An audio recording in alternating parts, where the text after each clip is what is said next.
Well, good morning, everyone. How are we all doing today?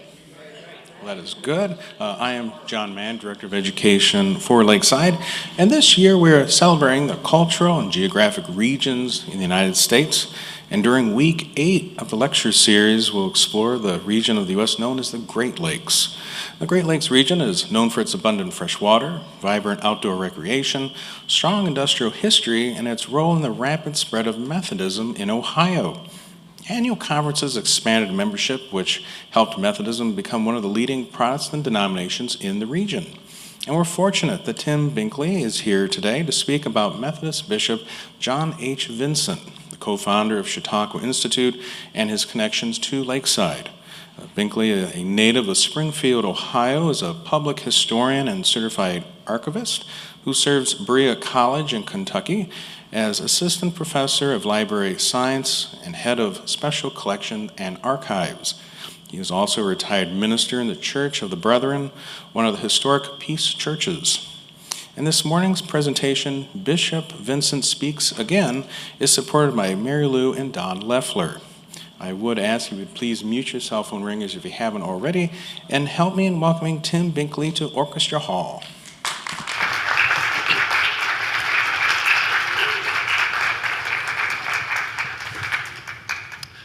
Well, good morning, friends. What a great honor it is to be part of Lakeside's celebration of the Great Lakes region.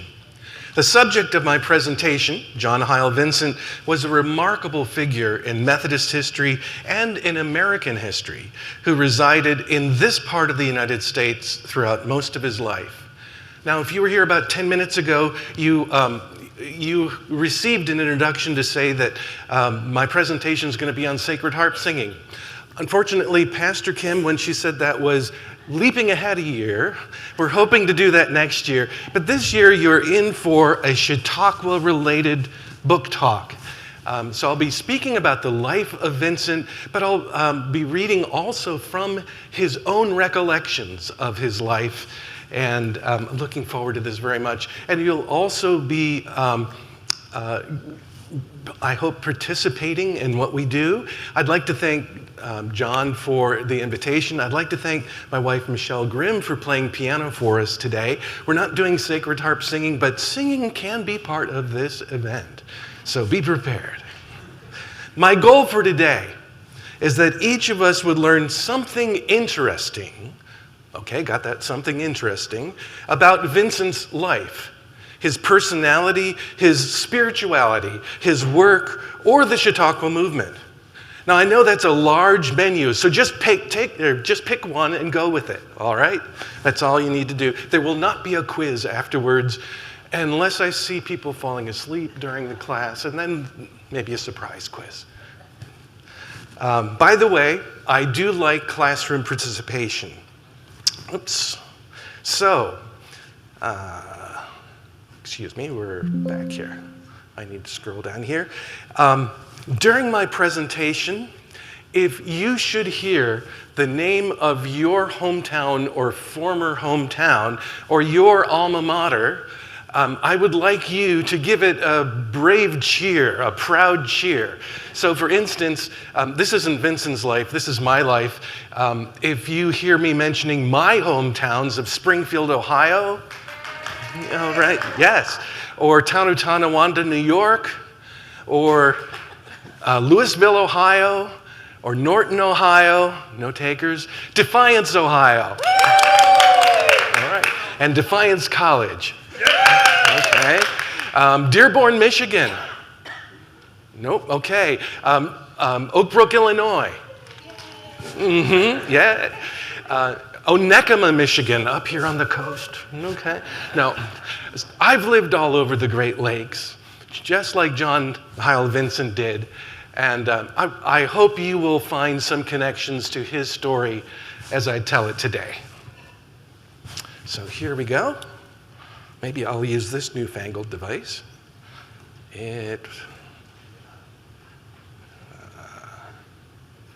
Okay. Now, to set an appropriate tone for the presentation, I would like to have a little music. Reverend Vincent loved singing. and his favorite songs were hymns. In 1877, he asked Mary Lathbury to write a hymn specifically for the Chautauqua Assembly. Lathbury, the poet laureate of Chautauqua, was glad to oblige. Then Chautauqua's choral music director, William Fisk Sherwin, composed a tune to match Lathbury's text. Thus, 149 years ago, an evening hymn as beautiful and meaningful as Chautauqua was born. Here is that song as our prelude. Humming along is appropriate. And so is singing along. If you feel so moved, please join me.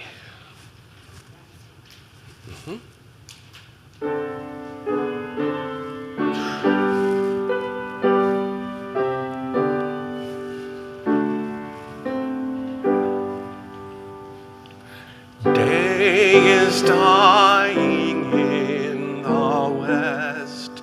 Heaven is touching earth with rest. Wait and worship while the night sets her evening lamps alight through all the sky. Holy, holy, holy, Lord God of hosts, heaven and earth are full of thee, heaven and earth are praising thee, O Lord Most High. Lord of life beneath the throne of the universe, thy home. Gather us who seek thy face to the fold of thy embrace, for thou art nigh. Holy, holy, holy, Lord God of hosts, heaven and earth are full of thee, heaven and earth are praising thee, O Lord Most High. Slowly but surely, the stream of time washes away memory. Refusing to forget is an act of resistance against that inevitable flow. Intentionally examining the evidence of the past and recalling the names, the places, and events that have shaped our lives and our world are in some ways subversive acts. For a little while, let's be subversive together. Let's take a stand against historical amnesia by recollecting the story of the man who taught that it does the living good to be reminded of the words and deeds of the worthy dead. Any historians in the group? You might want to memorize that. Let me say it again. It does the living good to be reminded of the words and deeds of the worthy dead. Over the course of the past century, the name and accomplishments of John Hyle Vincent have been forgotten. However, from the 1860s through the 1920s, Vincent and his work were well known throughout the United States and even around the world. Now, if that seems too grandiose a statement, let me refer you to the Fourth Estate. Please listen to what the Buffalo News, anyone from Buffalo? Oh, okay.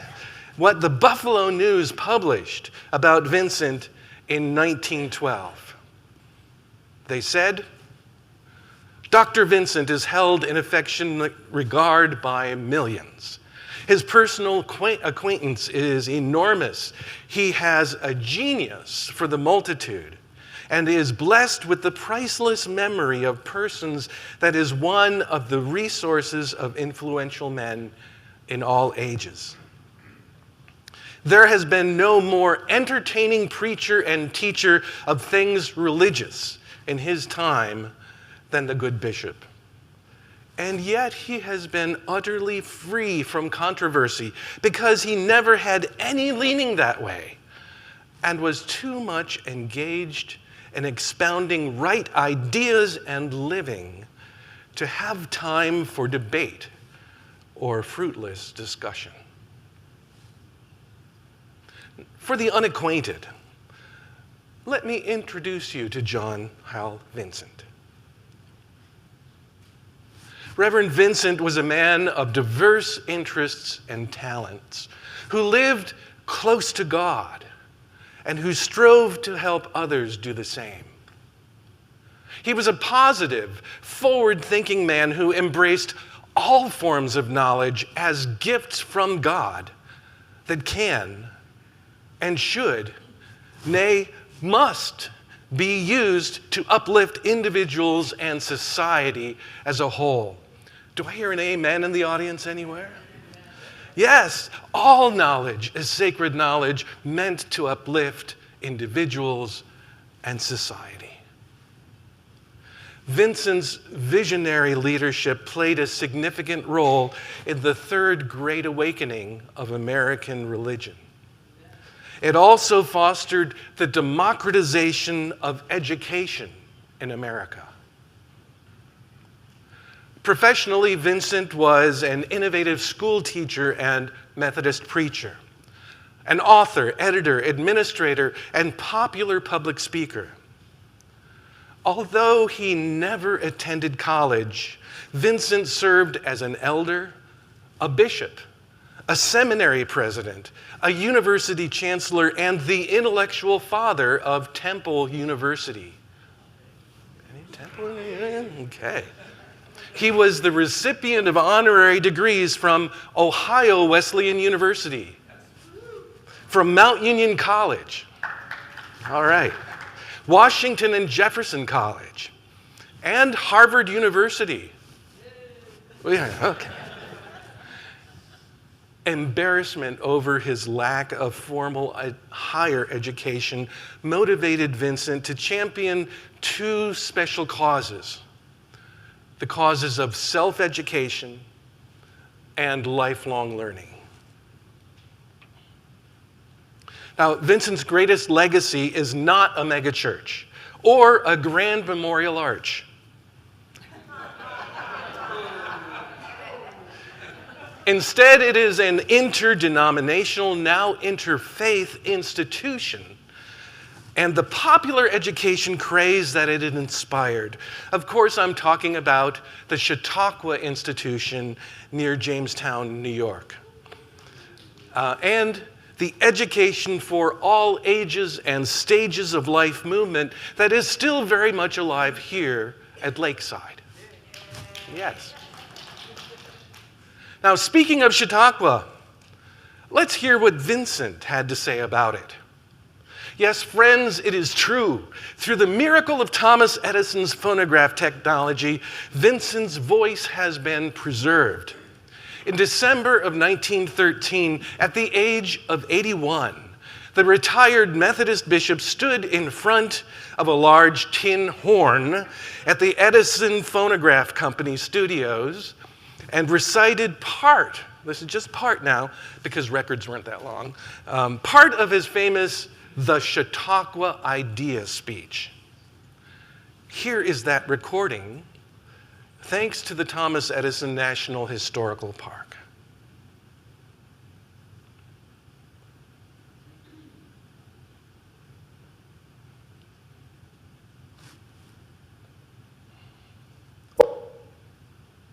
There we go. Try that again.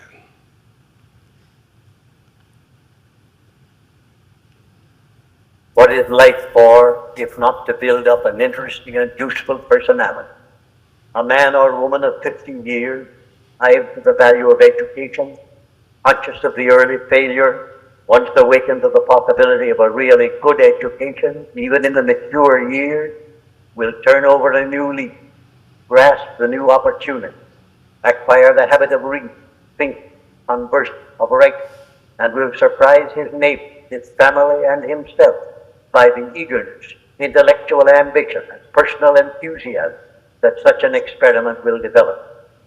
Tens of thousands of adults have, during the past 30 years, taken up and completed courses of reading under the auspices of the CLSC, and from hundreds of homes, young people have entered college as a result, who received their first impulse from the Chautauqua Circle and are where they are today because of its faithful ministry. Among the most beneficent of the Chautauqua devices is the pleasant conceit by which our readers become themselves college students in their own homes, in rural villages, in solitary farmhouses, in the heart of great cities, having their courses of study, their little library, the Chautauqua mottos on the wall, the CLSC correspondence in the desk, communications from the central office, a program of work, suggestions from fellow readers, the constant consciousness of being a part of a great and noble fraternity, the looking forward to graduation day, and then the broader horizon, the nobler ambitions, and the inspiring influence of an intelligent religious faith. These are conditions which make membership in the Chautauqua Circle a perpetual inspiration. It is this thought of the age that Chautauqua represents: education for all classes, all ages, both sexes, education in all departments of thought, to fit people for all the relations of life, to make mothers and fathers more earnest in the training of their children, to make pastors more interested in the development of a symmetrical type of religious life, to open up a wider field of reading and thinking to the masses of our population, and thus to make our Christian civilization more effective as a civilizing and Christianizing factor in all parts of the world. This is the distinctive mission of Chautauqua. It has a message to the whole world, to all classes of people, to all grades of intellect, to all schools of religion, and would lift the so-called common people and the often misnamed better classes to a common and loftier level, where people will be measured not by their financial resources, their society standing, their ecclesiastical creed, their family name and antecedents, but by their moral and religious character, their appreciation of the true, the beautiful, and the good, and the measure of their enthusiasm in the service of the neighbor and in the upbuilding of a noble Christian civilization. This expresses the dominant idea and ideal of Chautauqua. Was that a 78 RPM record or the disc? Actually, I think it was like a diamond disc, but it was never released to the public. It was recorded and archived, but they never released the record of it, as far as I know. Good question. All right. So now we enter part 2 of my presentation, which is the quest to find and publish Vincent's autobiography. So John Howell Vincent was born in 1832. He died in 1920 at the age of 88. Therefore, I never had the privilege of meeting him in person. I can hear his voice now and then, but I have never met him in person. However, I've been getting to know Vincent over the past 16 years through the evidence of his life, his archives, his published writings, and the Chautauqua Institution. My journey of discovery began in 2010. At that time, I was serving as archivist at Southern Methodist University's J.S. Bridwell Library. Among the 3,000 cubic feet of Methodist archival holdings at Bridwell Library, I noticed 8 8 boxes of papers labeled Bishop J.H. Vincent.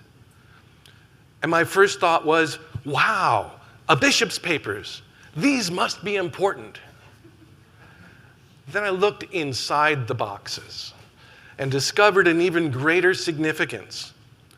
In 1874, Vincent co-founded Chautauqua Institution with Akron, Ohio, Ohio industrialist Lewis Miller. Miller and Vincent shared the conviction that successful churches require successful Sunday schools, and that successful Sunday schools require well-educated Sunday school teachers, men and women as equipped and confident as public school teachers. Their ultimate goal was for the Sunday school experience to create deep-thinking, well-informed disciples who could face the crises of their day without fear. But where could volunteer Sunday school teachers go for in-depth teacher training? Nowhere. As an experiment, Miller and Vincent rented the Methodist camp meeting grounds on Chautauqua Lake and invited Sunday school teachers from across the nation to come for 2 full weeks of study, worship, and wholesome recreation. The response was extraordinary. The Great Sunday School Assembly of 1874 was so successful that it was repeated and enlarged annually by popular demand, becoming today's Chautauqua Institution. The team of Vincent and Miller led Chautauqua for 25 years until Miller's death in 1899. During that period, Lewis Miller managed the fundraising and the business side of Chautauqua as president. He also fed programming ideas to Vincent. John Vincent's role was superintendent of instruction, which meant event planner, curriculum advisor, talent scout, promoter-in-chief, MC, and de facto senior pastor. Yeah, he had a big job. All that while keeping his Sunday school job at the national level of the Methodist Church in New York. Now, back to the Vincent papers. As I was processing Vincent's papers in 2010, I read a book called John Hyle Vincent, A Biographical Sketch. That book was written by the bishop's nephew, Leon Henry Vincent. And here it is. Leon Henry Vincent's book was published in 1925, and as I started reading it, I realized it was based on the papers that reside at Bridwell Library, the very papers I was sorting and filing. Within the biographical sketch, Leon Vincent mentioned his uncle's published autobiography 19 times. Naturally, I wanted to read that as well. So I turned to the Library of Congress and to WorldCat and found nothing. No library in the world claimed to own a copy of this autobiography. It was then that I thought to myself, if I should ever find Vincent's autobiography, I want to republish it. Wouldn't it be great to hear from the man himself how he understood his life, his faith, his greatest joys, and his deepest griefs? Wouldn't it be a respectful thing to allow the bishop to speak again in print? Well, I found bits of the Vincent autobiography in his papers, and those pages taught me what I needed to know. In retirement, Vincent did indeed compose his life story, but he never published it as a book. Instead, Vincent published his autobiography in 1910 as a series of 25 essays in a Chicago-based Methodist newspaper called the Northwestern Christian Advocate. The mystery was solved.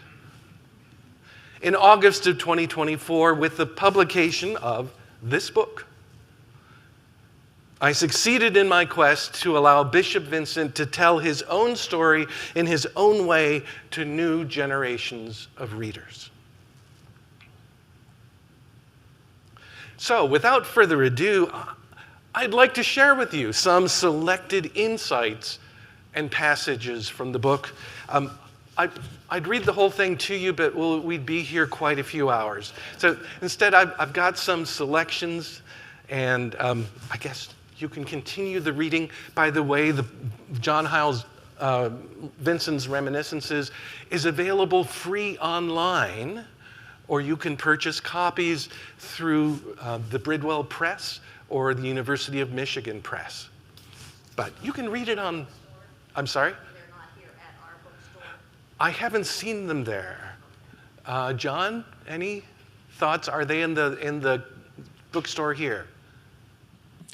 She was going to try and have a few copies. I haven't been in to see if they came in yet, though. Okay. So it might be here, but I haven't seen it yet. All right, so here are some insights and mixed in with the readings from the book. John Hyles Vincent was born in Tuscaloosa, Alabama, not a Great Lakes state, on February 23rd, 1832. His parents were Pennsylvanians, a Great Lakes state, who met and married in Alabama. Mary Razor Vincent was a devout Lutheran from Quaker stock. Businessman John Himrod Vincent was a Presbyterian with Universalist leanings. In their home, they became active Methodists. So let's see if we can add those things together, do some spiritual addition. Do we have any mathematicians in the house? Okay, you're going to have to help me with this. What do you get when you mix some Lutheranism and some Quaker spirituality, some Presbyterianism, and some Universalism, and then some Methodist revivalism? In this case, you get a little boy who sees Christianity as a beautiful kaleidoscope of beliefs and ideals and practices. A kaleidoscope of Christianity. And that approach to appreciating the variety of faith within Christianity is one of the tenets of the Chautauqua movement. It's not owned by the Methodists, never was. It was always interdenominational because every church could bring something good to the discussion. In his autobiography, John Hyles Vincent shared, quote, "Of my birthplace, Tuscaloosa, Alabama, I have but the faintest of recollections. I remember the broad piazza that surrounded the large, low, one-story house in which we lived. And I can see on a day of rain the drops falling into the little pools of water in the yard, each drop as it fell becoming what seemed like a tiny fountain, until the whole yard seemed to be a lakelet with 1,000 little fountains at play. And the music of the waters I can remember to this day. It was a pleasant home, and the slight recollections still give pleasure. The bright sunshine, the pleasant trees, the tender and loving mother, the father interested in us and in our play." End quote. Now, how's that for some poetic prose? Yes, beautiful. So just as the seeds of appreciation for the beauty of nature and the love of family were planted in Vincent's Alabama childhood, so were the seeds of faith in God and love of the church. In his memoirs, Vincent recalled... You have a telegram, sir. Oh, thank you. Wait a minute. think I've got something. Oh, could you pay this young man for delay? Thank you. He recalled, in those old Tuscaloosa days, I took my first lessons in church going. Oh, really? Okay. Friends, it seems that Bishop Vincent, Thomas Edison, and my brother Dave Binkley have teamed up with AI to interrupt our proceedings. Dr. Vincent would prefer to speak his own words. That makes sense to me, so take it away, John Hyle Vincent. 2. In those old Tuscaloosa days, I took my first lessons in church going. It was the theory of my parents that little children should always attend the public services of the church, especially on Sunday mornings.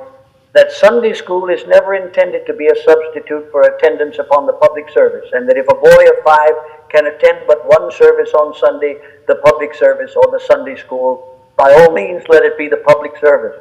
And if parental authority requires it, pastoral wisdom ought to contribute to its attractiveness and effectiveness by promptness, compactness, and brevity in the ordering of the public service, and especially in that part of the public service known as the sermon, and over which the preacher is supposed to have absolute control. And 9 times out of 10, that function should be limited to 3 times 10 minutes. I left Tuscaloosa with my father and mother in 1837, I think it was. And when in about 1871, I visited the old city of my birth, when once I was shown the way to the church I had attended, I was able to move in the right direction to find the house in which I had lived. It is a good thing to train children to attend the public services, especially on every Sunday morning.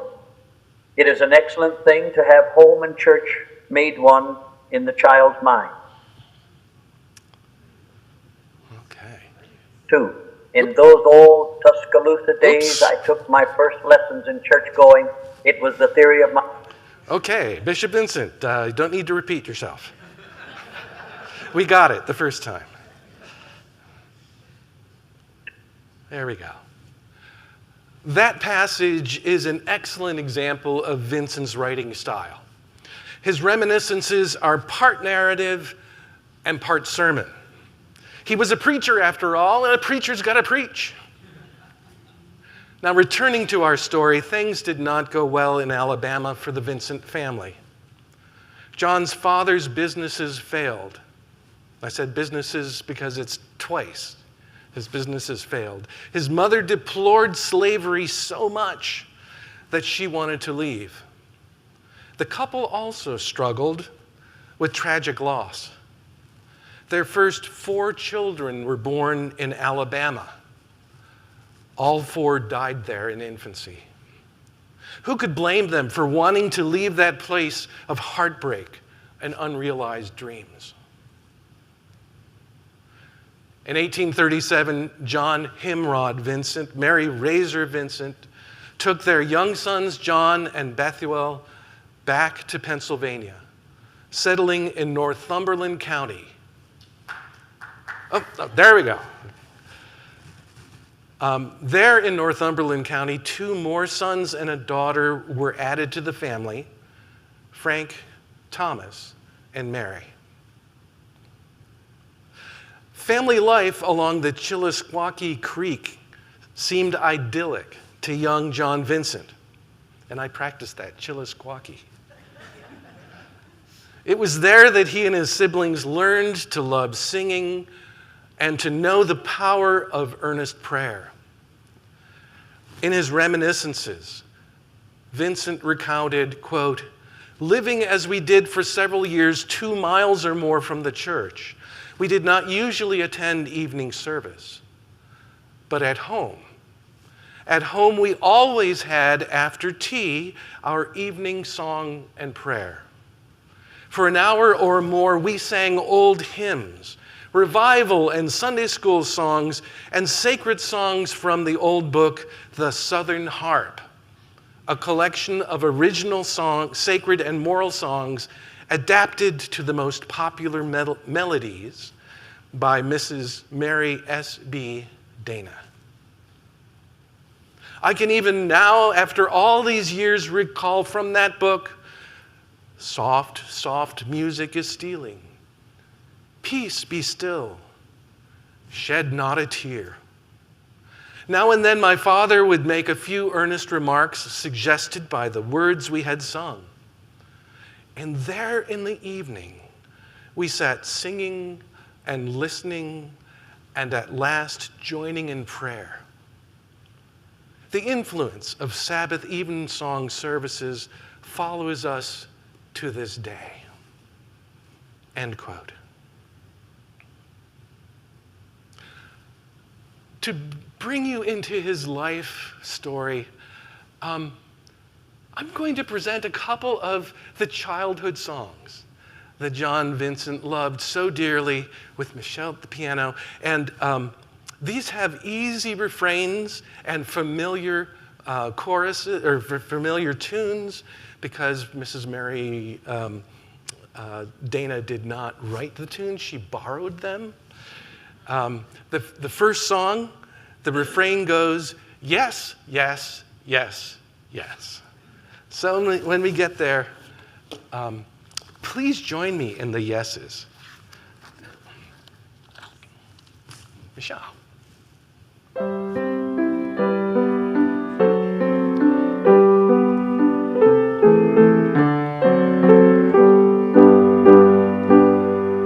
Soft, soft music is stealing, sweet, sweet, lingers the strain. Loud, loud, now it is pealing, waking the echoes again. Yes, yes, yes, yes, waking the echoes again. Very good. Join, join, children of sadness, send sorrow away. Now, changing to gladness, warble a beautiful lay. Yes, yes, yes, yes, warble a beautiful lay.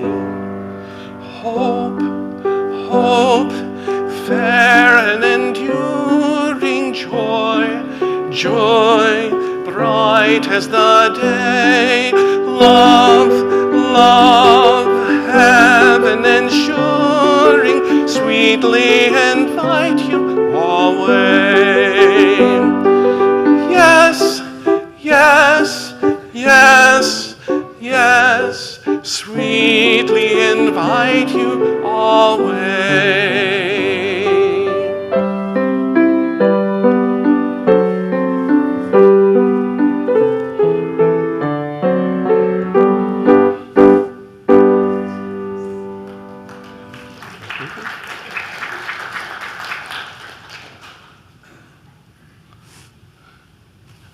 Another beautiful child song from 1841.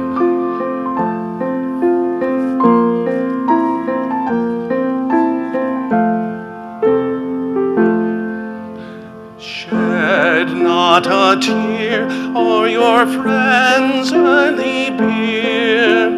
When I am gone, when I am gone, smile if the slow tolling bell you should hear. When I am gone, I am gone.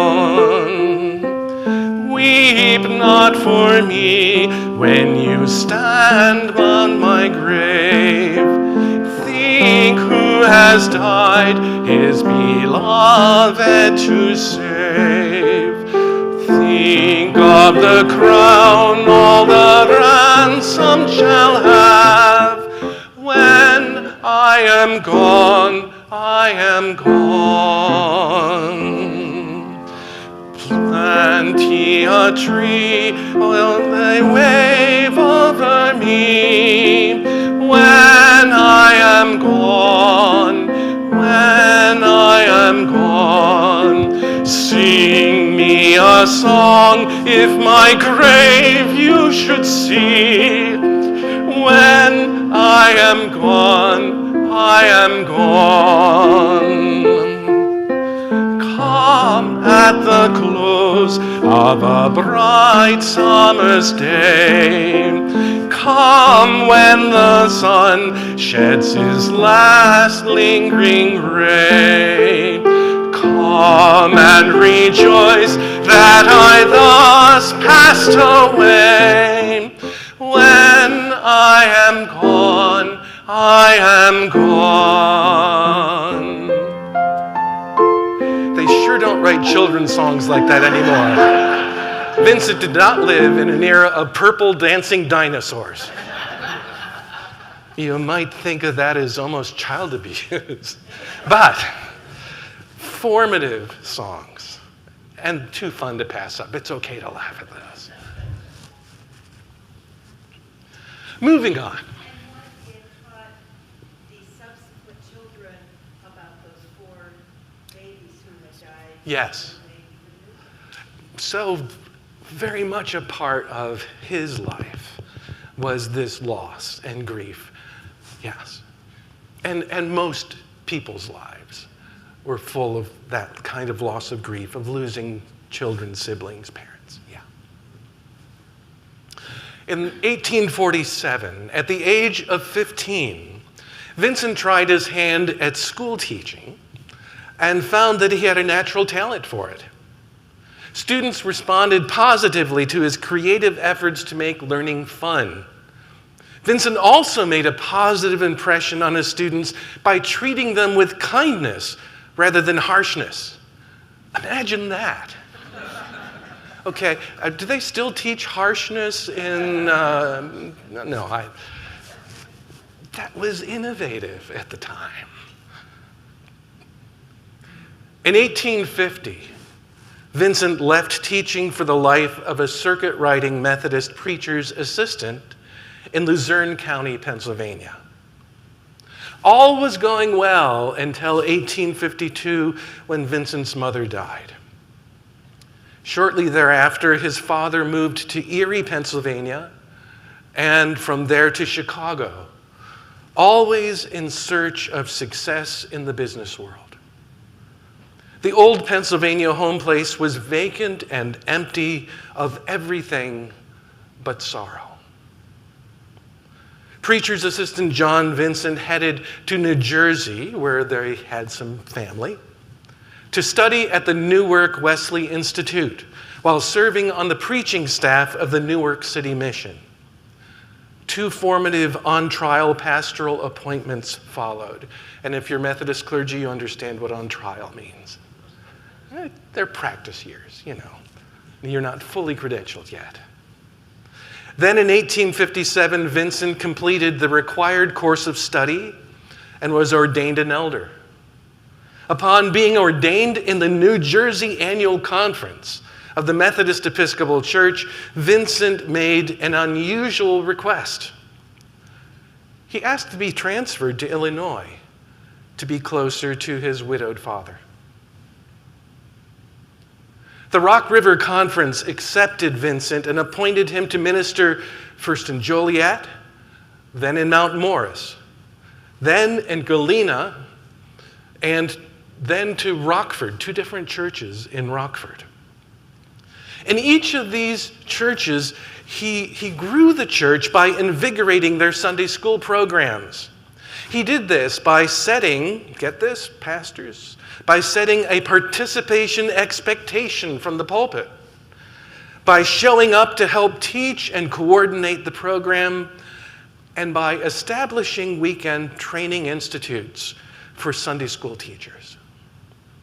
Also, in each location, Vincent opened what he called Palestine classes. These were community-wide, interdenominational gatherings that met on Saturday afternoons to study the Bible in memorable, creative, interactive ways. Think Jerusalem Marketplace, 1865. He came up with that idea. Then came Chicago. Let's listen again to Vincent as he recalls his time in Chicago.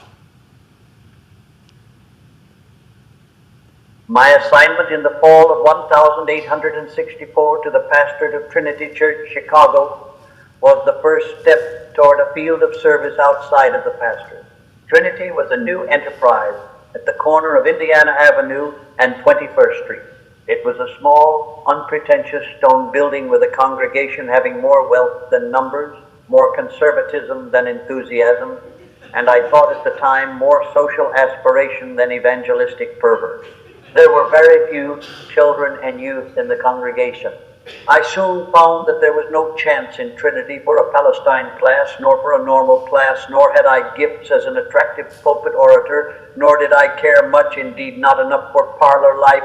Trinity was unlike anything I had ever known in church life. The weakness of the church was neither fashion nor social ambition. It was really more in danger from apathy. The situation at Trinity gave me time and inclination to respond to the cordial greetings and fellowships of the downtown Young Men's Christian Association and Sunday School Union people. While I did not for a night nor an hour neglect my own ecclesiastical flock and family, I did find a hearty response to my enthusiasm in Bible and Sunday school work in the men like Jacobs and Moody and other union-loving disciples. The attention which I gave to this kind of work made it necessary for me, if I continued to develop it, to retire from the pastorate. This was a difficult thing for me to do. In yielding first to the pressure of the situation and later to the call of my church, I resolved that in giving myself to this as a specialty, I should never allow myself to neglect theological studies and the preaching of the gospel. At the call of Dr. Wise and the Sunday School Board of the church, I first became the agent of the Sunday School Union and was later on elected corresponding secretary of the union and editor of its publications until elected to the episcopacy in 1888. All right. Thank you, Bishop. My assignment... Up. Okay, there we go. Reverend Vincent was successful in the ministry, but he always believed that he was more gifted at teaching than at preaching. In 1866, Vincent left the pastoral ministry to serve the Methodist Episcopal Church as its top Sunday school man. In doing so, he exchanged the power of the pulpit for the power of the press, editing Sunday school periodicals and writing tracts, pamphlets, and books. He went around the country promoting Sunday school work and organizing teacher training events, including the Great Chautauqua Assembly of 1874. Turning the Chautauqua idea into reality with the help of Lewis, Miller, and many others was perhaps the greatest accomplishment of Vincent's career. Another great achievement for which he was very proud was his founding of the CLSC in 1878. Let's hear what he has to say about this in his memoirs. Perhaps the most radical and permanent of the various devices which Chautauqua has presented to the public is familiarly known as the CLS. That is the Chautauqua Literary and Scientific Circle, a device for promoting reading at home, especially by adults, the out-of-school folks, who, having outgrown the regular day school age, may pursue at home, as adults, courses of reading and study. This CLSP course of reading is designed to be a school at home for the grown-up and old folks, many of whom are just as eager to be students today as they were 40, 50, or more years ago. And these older readers make the best kind of students because they know now the value of education and they know practical life, which is of immense service to one who takes up a book for the sake of getting good out of it. A man or woman of 50 or 60 years of age in ordinary health will make a wiser use of a book than any young person can. For years it was thought by many people that educational opportunities are limited to the early years of life. But we find that maturity is more likely to think for itself about what it reads than its youth. And to start an adult from 30 to 80 years of age on a course of reading and study is to do vastly more good to homes and society at large than people used to think. The Chautauqua Literary and Scientific Circle has enrolled tens of thousands of names of middle-aged and old people, men and women, parents and grandparents who have taken up and carried through from 4 to 14 and more years courses of reading in science, political economy, literature, art, and philosophy. And the fact of enrollment in an institution, the fact of association with other students, a curriculum provided, and an end of the course in view, all these elements appeal to ambitious people who still foster ideals, who in good health, although no longer young, hope and resolve to go on and up and higher, yet until they shall be accounted among those who are worthy to be crowned.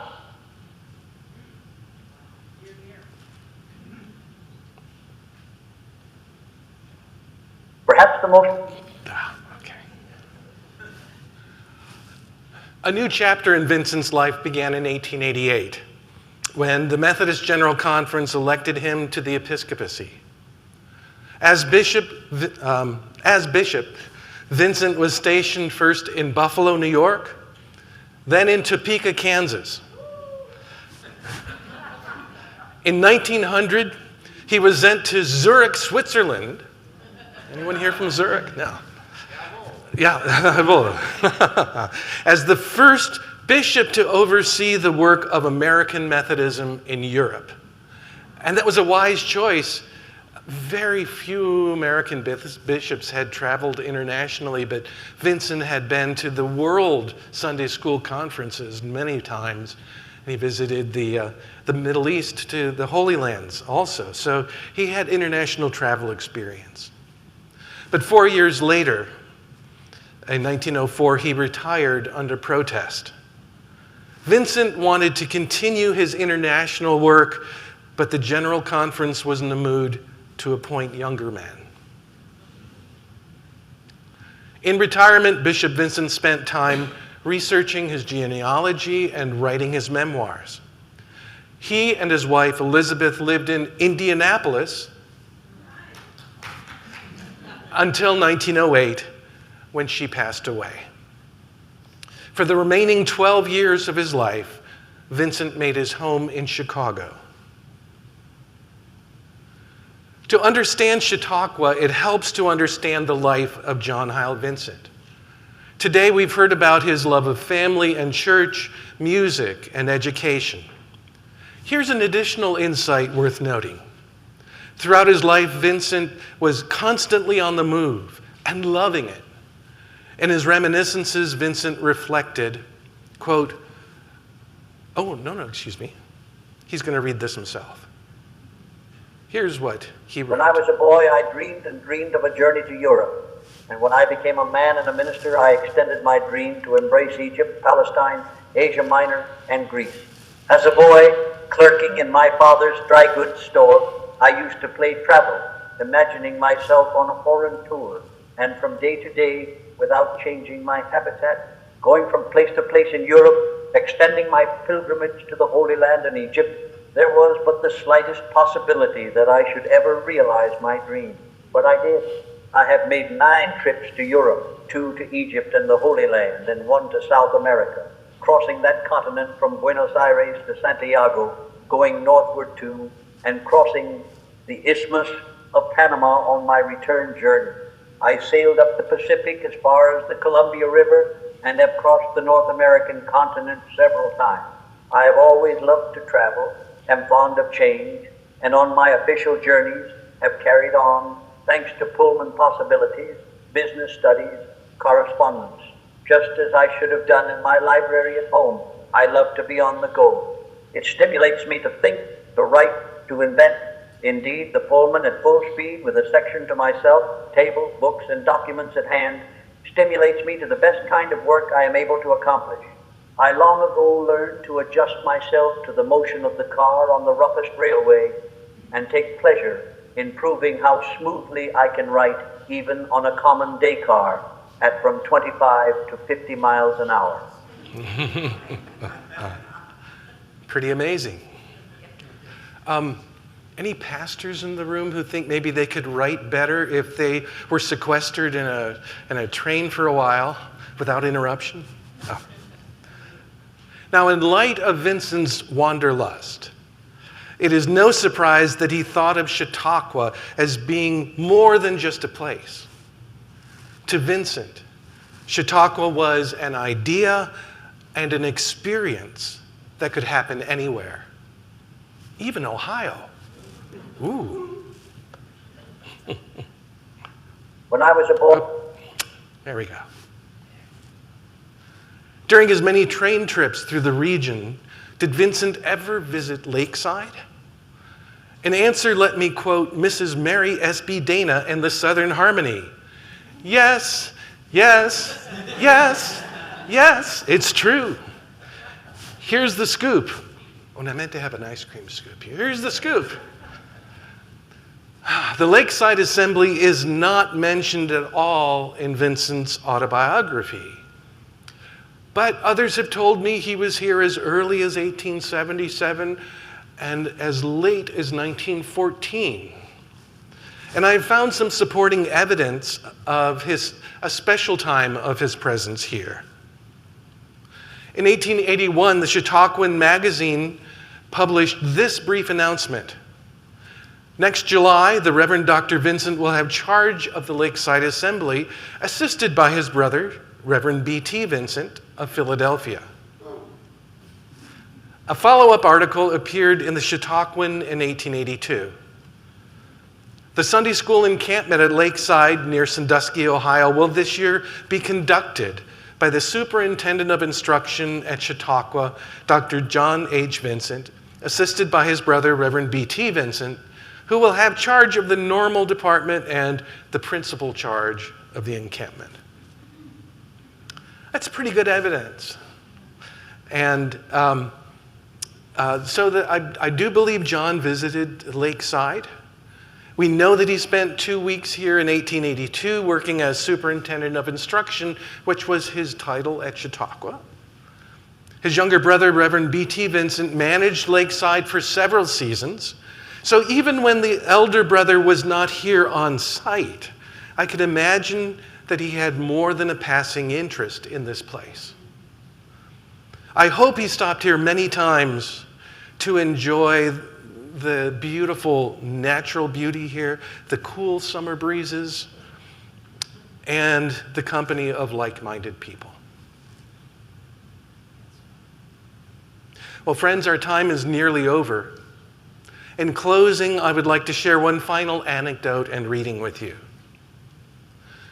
On the night that John Vincent left his family home to pursue his future in the adult world, his mother wept and repeated this phrase over and over again for hours.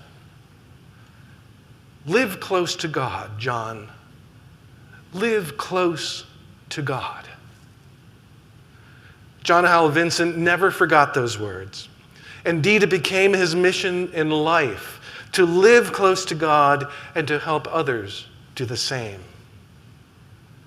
As you read his reminiscences, and I hope you will, I hope you will sense Vincent's passion for living in close communion with God, God who is the source of life and faith and science, literature and art, music and theater, education and recreation, the diversity of humanity and the variety of religious bodies, and every other good and perfect gift from above. Let's honor Bishop Vincent's memory now by giving him the last word. In this brief passage from his autobiography, Vincent offered his readers some spiritual guidance that remains relevant today.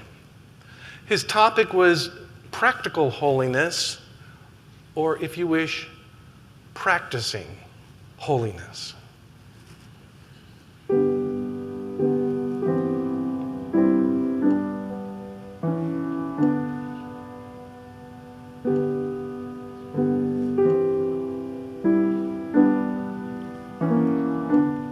pity to turn holiness into a doctrine to be discussed and defined and defended. There is only one way to treat the whole subject: live it. Don't talk much about it. Don't argue about it.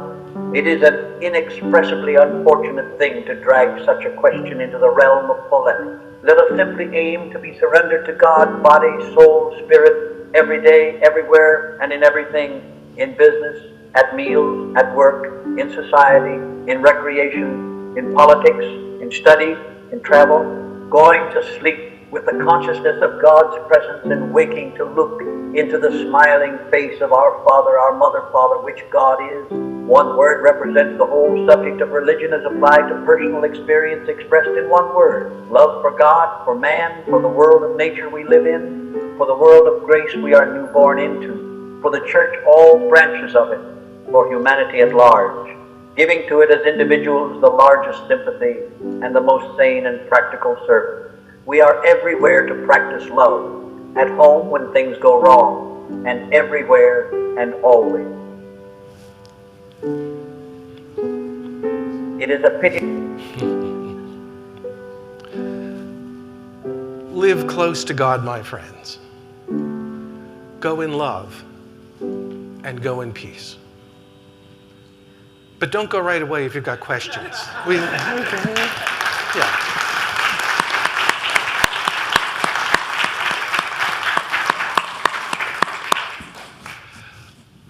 So there we go. I see a few hands. Here comes the microphone with John delivering. I ask you to please wait for the mic so that everyone can hear. Yes. Did John Vincent have any association with Moody or Moody Bible Study or any influence on it? Yes. Vincent and Moody were close friends in Chicago. They worked together on formulating what is called today the Universal Lessons, or the International Lessons, I'm sorry. So Moody and Vincent were colleagues. In that time in Chicago when he couldn't connect as well with his local church, who didn't have children and a Sunday school program, so he went to the YMCA and to Moody and others for the community Sunday school work that was being done. Yeah. Good question. You said he had little formal education, but one of the pictures up there had DD after his name. How did he get the degree? His doctorate of divinity, I think, was the honorary degree he got from Ohio Wesleyan.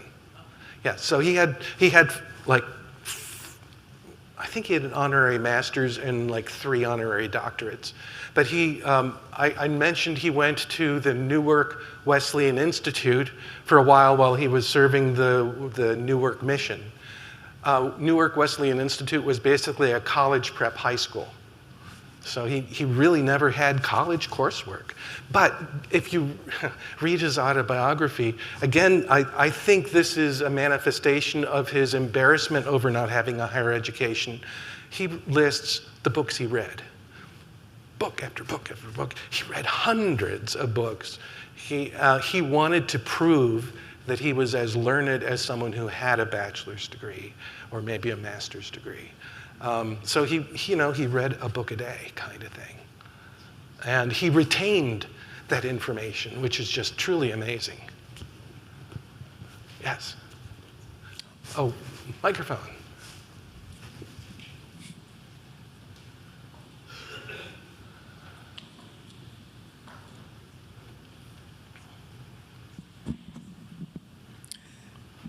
Chautauqua and Lakeside are only 2 of the surviving Chautauquas. Mm-hmm. In about 3 weeks, some of us from Lakeside will be going to the Pennsylvania Chautauqua outside of Harrisburg at Mount Gretna for the annual meeting of the Chautauquas. Yay. Very good. Which there should be about 12 or so represented there. That's great. Yes, there's still a network of Chautauquas. We call it the Chautauqua Trail now. Exactly, Chautauqua Trail. And Mount Gretna is near Michelle's home area. We hope to make it there some years soon. Maybe they want to hear about this book there. Yeah. Please mention it to them. Yeah. There are so many stories and things about John Howell Vincent that I'm sure you know about, but one is that when he was in Galena, Illinois, you know who one of his parishioners was. Yes. And secondly, in which I'll let you talk about, but Okay. one of the things he established at Chautauqua Institute in New York, which I know you also know, is he had a model map of Palestine on the grounds, Right. which people would study and play on and things like that. So. Right. That was a sign of his kind of inductive learning approach. He had been to the Holy Lands himself, and he came back and made this scale map so that Sunday school teachers could walk from Galilee to Jerusalem, and the geography and everything would come alive to them. So he was one of the first to come up with that idea. His famous parishioner, thank you for asking that. That could be another whole presentation. Ulysses S. Grant. While in Galena, Illinois, Mrs. Grant was part of his congregation, and Ulysses really didn't attend services often, but it was Vincent who made an impromptu speech sending off the Joe Davies Guards to the Civil War that Grant was leading to volunteer to be part of the effort. And the two of them became lifelong friends. Grant was not an overtly religious figure, but he considered Vincent to be his pastor his whole life, after that point. And they did stay in touch in the early years of the war. Vincent wanted to go. He finally had an opportunity to go to the Holy Lands and be there and study being there. But it was during the war, so he wrote to General Grant. And Ulysses S. Grant wrote back saying, by all means, you can leave the country now during the war. He's not a deserter. He's, come back and tell me everything you learn. And when Vincent actually served toward the end of the Civil War in the United States Christian Commission, and he was a chaplain not in the military, but in a civilian role at that time. And while he was in Virginia, ministering both to the Union troops in the field and to the Confederate prisoners, Grant introduced him to Abraham Lincoln. Vincent's life crossed over so many significant figures in American history at the time. And so that's when U.S. Grant retired from the presidency, he went back to Galena, but he asked Vincent to go with him. And when they arrived at this big homecoming celebration in Galena, it was not Grant who gave a speech. He wasn't good with speeches. He didn't want to do that. He asked Vincent to give an address on behalf of Ulysses S. Grant. And, so that was a very close relationship. Thank you for mentioning it. Grant also came to Chautauqua as a speaker. Yes. At Vincent's request, Exactly. early in the days of Chautauqua, which helped make it publicize the whole arrangement. Right. Again, Vincent was not a businessman, but he had enough of the business sense to say in 1875, we need a headliner. Who can we get to come to Chautauqua, and people will pay 10 cents to come in the gate and meet him? His friend Ulysses Grant, who came somewhat grudgingly because he didn't want to give an address. But, he spoke a few words and Vincent filled in the rest. And there were thousands of people who came, so it worked, yes. Was there anything in his papers about Lewis Miller, about his relationship with him and any conflicts they had or, They were great minds who thought alike on many things, but they had their own conflicts also. And those are not so much shown in they're not shown in his autobiography. And I don't see much of evidence of that in his papers that are at Bridwell Library in Dallas. Now, part of his papers are at the Chautauqua Institution as well. His business records are there. His personal records are in Dallas. I think their conflicts came kind of later in the relationship. Vincent wanted his son to marry Miller's daughter, and that did not work out, and there were family stresses between the two of them afterwards. Miller's daughter married Thomas Edison instead. Which was not a happy marriage for her, but George Vincent really, I think, didn't put much into the relationship either, so... I'd just like to also make a comment that Yes. I believe that Vincent's work started the Akron Plan. And so at First Church Akron, you have the Sunday school movement actually determining the architecture for modern churches during a time when the church was growing. And it's that plan that Akron First Church is known for with a big can you comment on that a little bit? Because some people would say that the decline of the church happened with the decline of the Sunday school, which is both children and adults.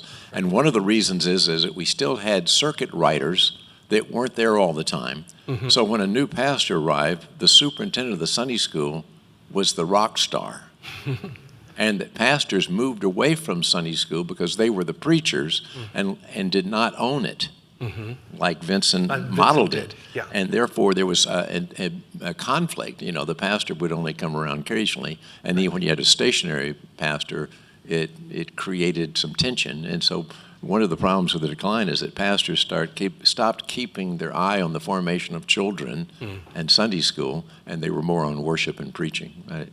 Just a comment. And then one other thing, when I can real quick, is that when you talked about the Methodist in Chautauqua being, because of his experience, being an ecumenical movement, in the history of Methodism, it's always been an ecumenical movement. Yes. Brandeis, for example, was started in the East because Jews could not get in the Ivy Leagues.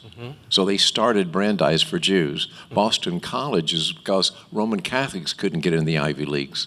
But Methodists started 110 colleges, and to my knowledge, none of them were started for Methodist.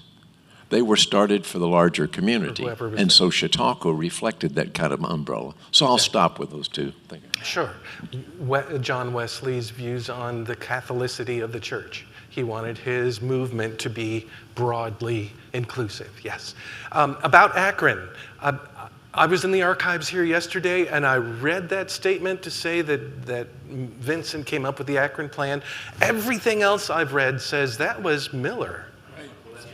Right, yes. So I think that was Miller's contribution, and it was a significant contribution that took even to the point of architecture. Let's change the architecture of the church to make it more effective for the Sunday school, which is where disciples can really learn to deepen their faith and be able to handle the problems of the day, rather than Vincent grew up in the revivalism and the emotionalism of making a decision for Christ, which he always appreciated and which I appreciate, but you also need more than that emotional experience. You need to be equipped and informed if you're going to hold on to your faith when the seas of life get rough. Over here. Let me add a little bit to that, if I could be so bold. Please. Miller, as you said, was the designer, not the architect. He hired architects to construct the Akron Plan, church design, and he implemented it in the First United Methodist Church in Akron, which opened in 1868. Now, when Miller and Vincent first meet, it's in Akron in 1868, when there's some arrangement, some conference on Sunday school performance and things like that. And that's when they begin to discuss the idea of Chautauqua. And it's largely because of the new plan, the new Akron Plan building, which Vincent is going to see. Exactly. Miller was an incredibly influential person in the Sunday school movement in his own right. Absolutely. Yes, ma'am. I just wanted to comment that the Congregational Church in Marblehead, which sits on a corner, is designed with the Akron plan in its main sanctuary, and the Sunday school rooms are around the outside. That church is about 110 years old, I believe.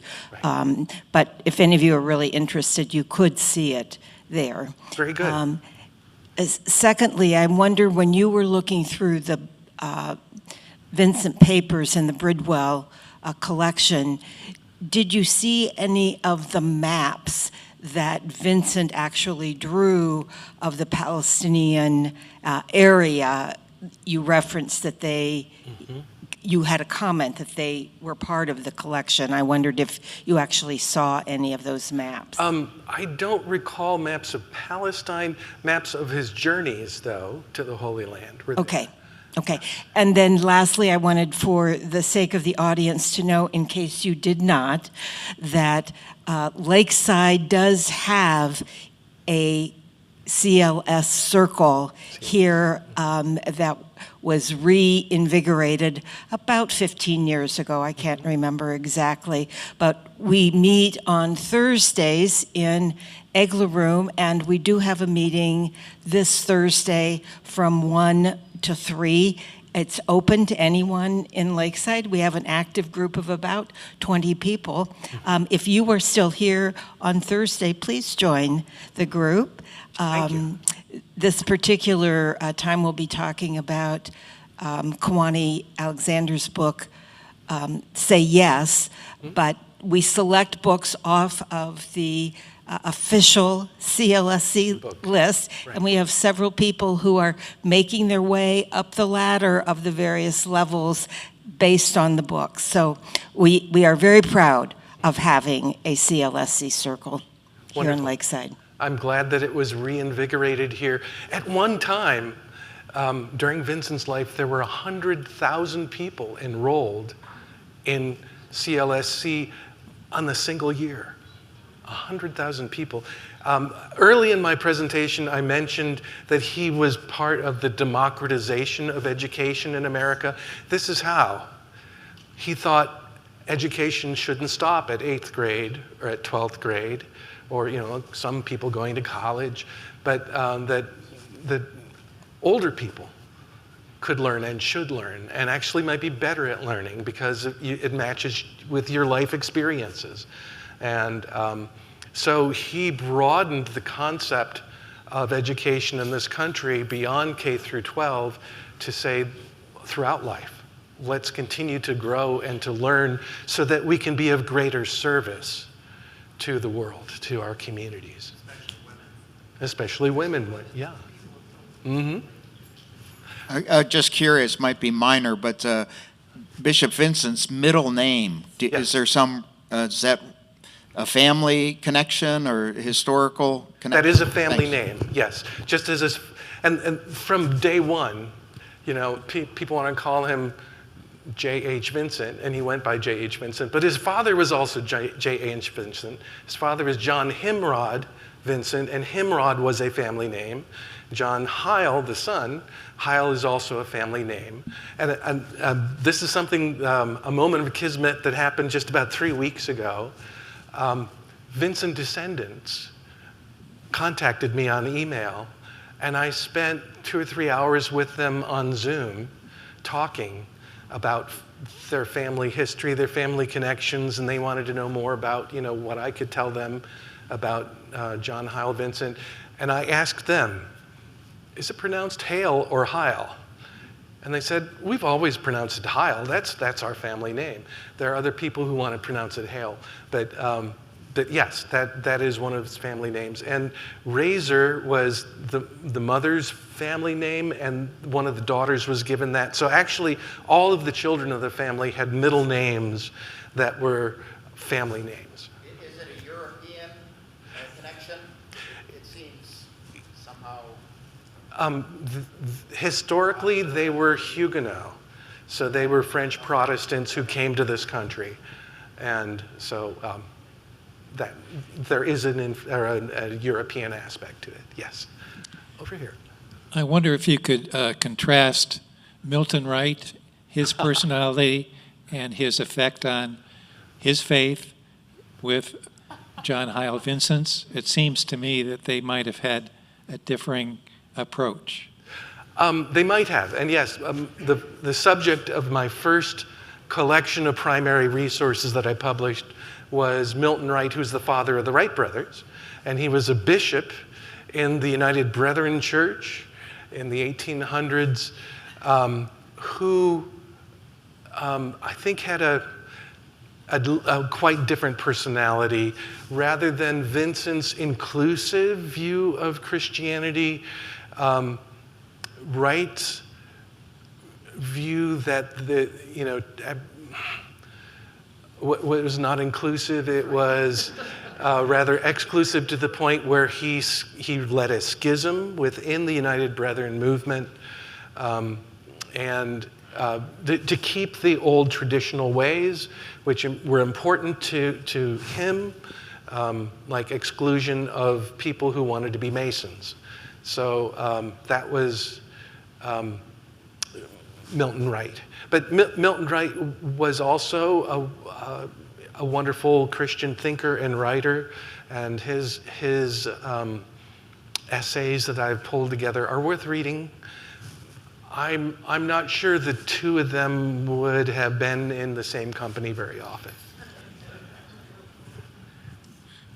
Thank you very much, Tim. You're Thank welcome. you.